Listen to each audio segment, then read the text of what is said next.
Okay, अभी adjustment. Closing stock was valued at ₹26,500. 26,500 closing stock. तुमची आवडीची ऍडजस्टमेंट कुठे येणार? ट्रेडिंग अकाउंटच्या क्रेडिट साईडला. Closing stock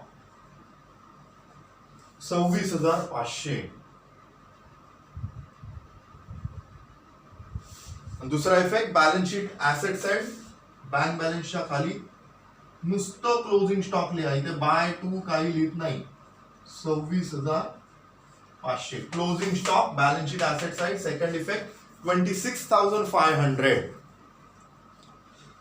second adjustment, provide 10% depreciation on plant and machinery. 10% depreciation plant and मशिनरीवर आहे. कुठे कुठे येणार?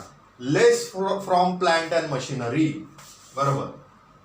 लेस डेप्रिसिएशन ऍट द रेट 10%.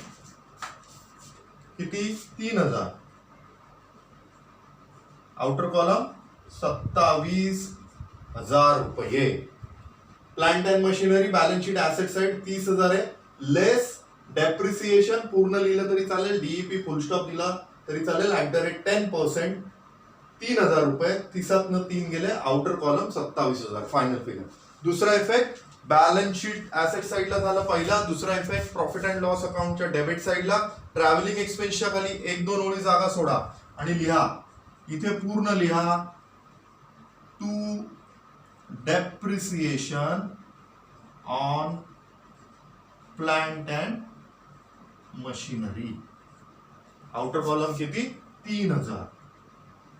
इथे लिहिताना लिहायचं टू डेप्रिसिएशन, एकच आहे म्हणून to depreciation on plant and machinery 3,000 rupees. Okay, clear झालं? डेप्रिसिएशन की adjustment, less from plant and machinery आणि profit and loss account debit side. Prepaid insurance तिसरी adjustment. Prepaid insurance 300 rupees. Insurance बघा profit and loss अकाउंटच्या debit साइडला आहे. Inner column 300 रुपये. त्याच्यातनं लिहा लेस प्रीपेड 300 रुपये. आउटर कॉलम 1,000 रुपये. क्लिअर? दुसरा इफेक्ट कुठे? ऍसेट क्लोजिंग स्टॉकच्या खाली. प्रीपेड इन्शुरन्स किती? 300 रुपये. Balance sheet asset side prepaid insurance 300 रुपये.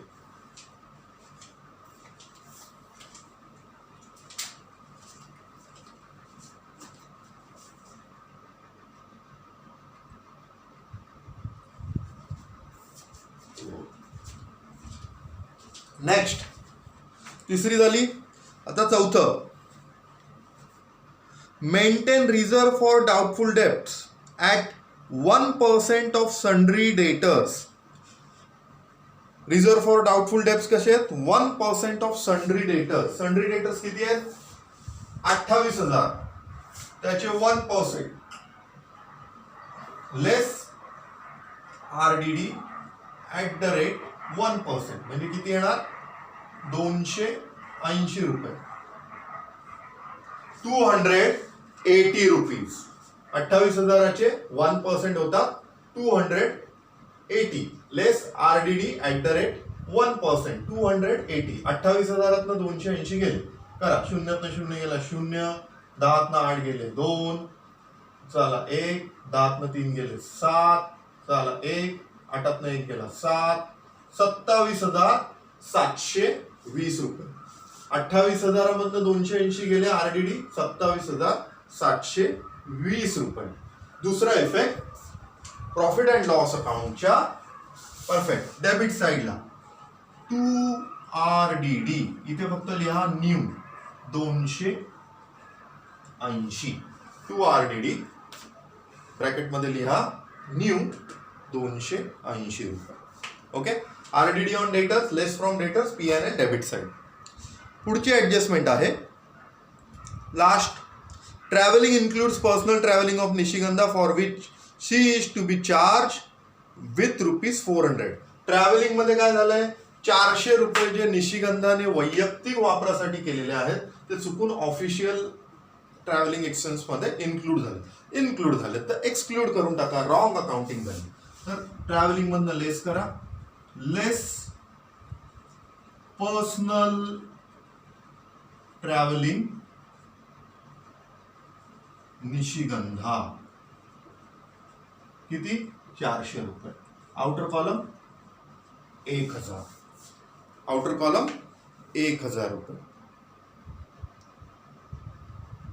दुसरा इफेक्ट आता हे निशिगंधाचा आहे म्हणजे काय झालं, इनडायरेक्टली ड्रॉइंग्स आहे तर इथनं मायनस करायचं आणि पार्टनरच्या करंट अकाउंटला डेबिटला टाकून द्यायचं. 2 ड्रॉइंग्स ब्रॅकेट मध्ये लिहा निशिगंधा पर्सनल ट्रॅव्हल, एका ओळीत येऊ दे. निशिगंधा पर्सनल ट्रॅव्हल किती येते 400 रुपये. बघा नेहमी आपला अकाउंटिंगचा नियम नाही तोडत आहे आपण. ट्रॅव्हलिंग मधनं मी डेबिट साइड मधनं 400 रुपये मायनस केले पण इकडे मी डेबिट साइडला 400 रुपये ऍड केले म्हणजे ह्या खिशातनं काढले आणि ह्या खिशात टाकले. बरोबर आहे, लक्षात येते. अकाउंटिंगचा नियम मी कुठे फक्त काय अकाउंटिंग हेड चुकीचं झालं तर ड्रॉइंग्सला टाकायच्या ऐवजी मी ट्रॅव्हलिंग एक्सपेन्सला चुकून टाकले तर ते तिथनं मायनस केले आणि इकडे ऍड करून टाकले. लक्षात आलं. ओके, पाचही तुम्हाला समजलेत. बघा क्लोजिंग स्टॉक ट्रेडिंग अकाउंटच्या क्रेडिट साइडला 26,500 लिहिल्यात आणि बॅलन्स शीटच्या ऍसेट साइडला क्लोजिंग स्टॉक 26,500 लिहिले. ट्रेडिंग अकाउंटच्या क्रेडिट साइडला मी बाय लिहिलंय पण बॅलन्स शीटच्या ऍसेट साइडला मी बाय लिहित नाही.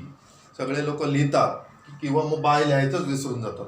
लक्षपूर्वक करायचंय. मागच्या वर्षी जे झालं ते सगळं सोडून द्या, ह्या वर्षी नाही झालं पाहिजे. भरपूर प्रॅक्टिस करायची.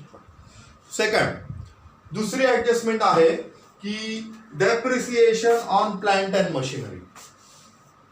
आपण प्लांट अँड मशिनरी मधून 10% वजा केले, 30,000 मधून 3,000 वजा केले. आउटर कॉलम किती आले 27,000 आणि दुसरा इफेक्ट दिला प्रॉफिट अँड लॉस अकाउंटच्या डेबिट साइडला 2 depreciation on plant and machinery 3,000 रुपये. बरोबर आहे. ऍडजस्टमेंट लिहून दिलेल्या आहेत, रोज वाचायचे आहेत. रिपीट करतो. पुढे तिसरी आहे प्रीपेड इन्शुरन्स. प्रीपेड म्हणजे मायनस करा एक्सपेन्स मधून. इथे इन्शुरन्स मधनं मायनस केली, लेस प्रीपेड 300 रुपये, आउटर कॉलम 1000 टाकले आणि दुसरा इफेक्ट बॅलन्स शीटच्या ऍसेट साइडला प्रीपेड इन्शुरन्स 300 रुपये. नेक्स्ट आरडीडी 1% सन्ड्री डेटर. आपण सन्ड्री डेटर्स मधनं आरडीडी मायनस केला, लेस आरडीडी @ 1%. ओके 280 1%, 280 रुपये. आउटर कॉलम 27,720 रुपये टाकले. दुसरा इफेक्ट आपण प्रॉफिट अँड लॉस अकाउंटच्या डेबिट साइडला 2 आरडीडी ब्रॅकेट मध्ये न्यू लिहिलं 280 रुपये. ट्रॅव्हलिंगचं पर्सनल ट्रॅव्हलिंग होती निशिगंधाची जी चुकून आपण टाकली ट्रॅव्हलिंग एक्सपेन्सेस मध्ये, ऑफिशियल मध्ये टाकली तर ते चुकून झालंय तर ते आपण आता चुकीची दुरुस्त करूया. ती इन्क्लूड झाली ती एक्सक्लूड करा. ट्रॅव्हलिंग एक्सपेन्स मधनं 1400 म्हणणं लेस. पर्सनल ट्रॅव्हलिंग निशिगंधा 400 रुपये, आउटर कॉलम 1000.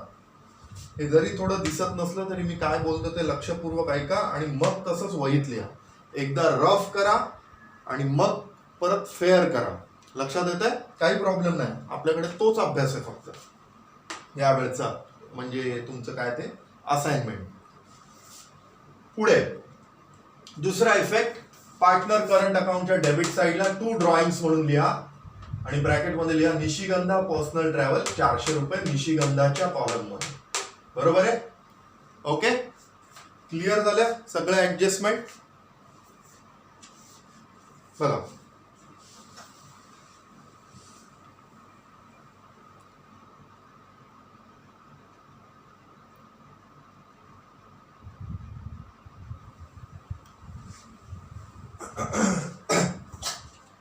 सॉरी बघा परत एकदा थोडंसं रिपीट होईल.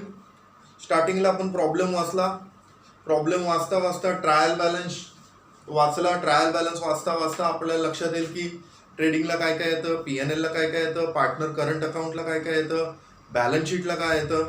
बरोबर आहे. दुसरं परत नियम आपण तोडत नाहीये.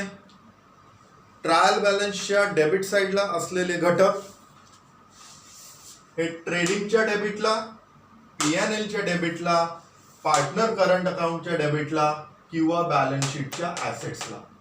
बरोबर, व्यायाम होतोय ना, इकडे इकडे इकडे करता करता लगेच तिकडे गेलो.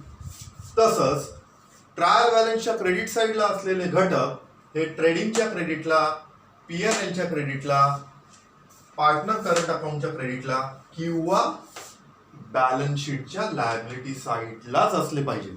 एक्सेप्शन फक्त जे तुमचे परचेस रिटर्नचे सेल्स रिटर्न आहे. ओके, परचेस रिटर्न कुठे असणार बघा, परचेस जर डेबिटला आहे ट्रायल बॅलन्सला तर परचेस रिटर्न हे क्रेडिट साईडलाच दिलेलं असणार. परचेस रिटर्न दिलेलं असेल किंवा रिटर्न आउटवर्ड दिलेलं असेल किंवा नुसतं रिटर्न दिलेलं असेल, आपण बघायचं साईड कुठली आहे. क्रेडिट साईडला दिलंय, दॅट मीन्स हे परचेस मधनं मायनस करायचंच घटक आहे. तसंच सेल्स जर क्रेडिट साईडला दिलेलं असेल, जर नाही क्रेडिट साईडलाच दिलेलं असतं तर रिटर्न इनवर्ड किंवा सेल्स रिटर्न किंवा नुसतं रिटर्न हे डेबिट साईडलाच दिलेलं असणार. ओके, तर ते सेल्स मधनं मायनस करायचं. क्लिअर झालंय? हे बेसिक फंड आहे.